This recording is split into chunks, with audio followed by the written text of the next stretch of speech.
Singapura jatuh bangkrut jika tabungan warga Indonesia di Singapura ditarik.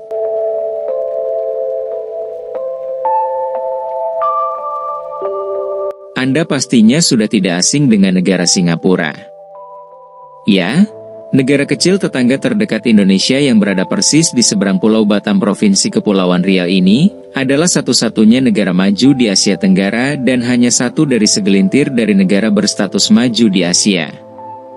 Singapura yang luasnya hanya sedikit lebih luas daripada Jakarta ini dan memiliki penduduk hanya sekitar 5 juta jiwa, telah menjelma menjadi negara industri manufaktur, jasa keuangan dan perdagangan terkemuka di dunia.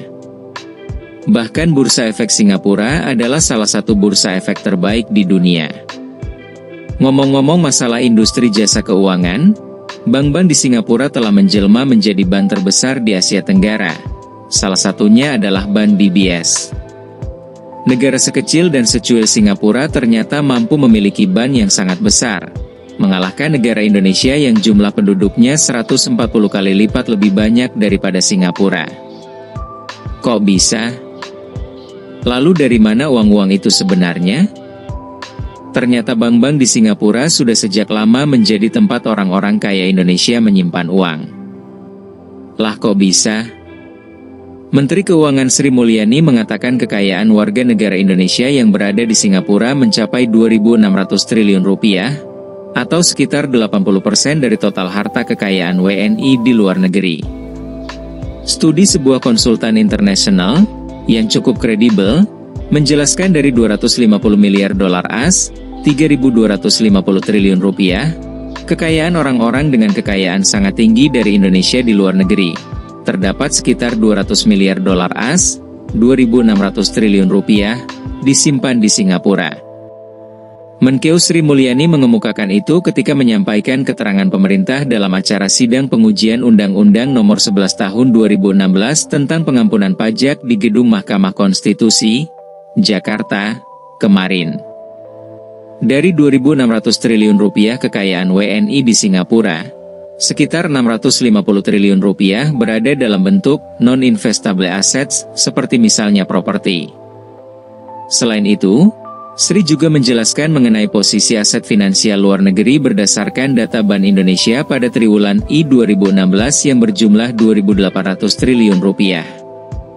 2.800 triliun rupiah itu belum termasuk aset yang dimiliki, SPV, Special Purpose Vehicle, yang menjadi bagian kegiatan ekonomi bawah tanah WNI, ucap dia. Keterangan oleh Menkeu tersebut ditujukan untuk menjelaskan alasan mengapa rasio pajak atau perbandingan antara jumlah penerimaan pajak dibandingkan dan produk domestik bruto di Indonesia masih tergolong rendah dibandingkan negara berkembang lain. Rendahnya rasio pajak karena rendahnya kepatuhan. Wajib pajak terdaftar yang memiliki kewajiban sebanyak 18 juta. Namun realisasi surat pemberitahuan tahunan pajak 10,8 juta atau 60%, maka masih ada potensi wajib pajak 40% dari yang terdaftar. Itu belum termasuk wajib pajak berpotensi yang belum memiliki nomor pokok wajib pajak, ucap Sri. Rencana pemerintahan Indonesia memberlakukan pengampunan pajak atau tax amnesty ditanggapi pro dan kontra publik pengguna media sosial tanah air. Mayoritas netizen mendukung program itu. Rencana Indonesia memberlakukan pengampunan pajak kepada para warga negara yang menyimpan dana di sejumlah negara lain. Disebut-sebut akan merugikan negara-negara surga pajak, tax havens, seperti Singapura dan Cayman Island, dua negara tempat warga kaya raya Indonesia menyimpan uang dan menghindari pajak. Negara tetangga itu dikabarkan tengah melakukan sejumlah upaya untuk menjegal repatriasi dana orang-orang Indonesia yang selama ini diparkir di Singapura. Nah, rencana pemberlakuan tax amnesty menjadi perbincangan publik media sosial tanah air. Banyak netizen mendukung, tidak sedikit yang menolak. Di antara netizen yang mendukung tax amnesty adalah pengguna Twitter dengan akun @arjo_munadip. Dia berpendapat, Indonesia perlu menerapkan tax amnesty. Karena program ini merupakan salah satu cara menarik masuk dana segar masyarakat Indonesia yang selama ini diparkir, diperbankan negara lain. Harus buru-buru diterapkan kalau mau terasa manfaatnya. Gue yakin, teks amnesti punya manfaat besar buat mewujudkan program-program pemerintah lain, cuitnya. Senada disampaikan akun Juliawan Zapa. Dia berharap DPR dan pemerintah tidak terpengaruh opini pihak-pihak yang menolak program teks amnesti. Harus berani dan cepat. Jangan tunggu ada penumpang gelap. Biarin saja ada negara lain bangkrut, ujarnya.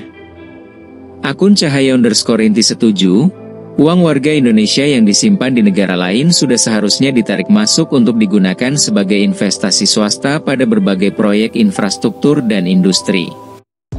Bukan disimpan di negara lain, yang dimanfaatkan negara tersebut.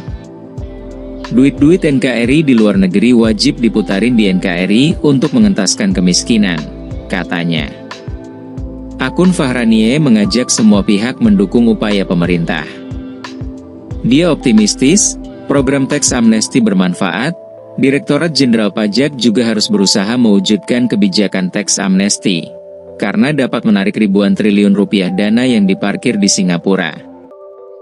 Netizen Irwaan 02 maklum jika negara tax haven seperti Singapura mengantisipasi rencana pemerintah Indonesia memberlakukan teks amnesti.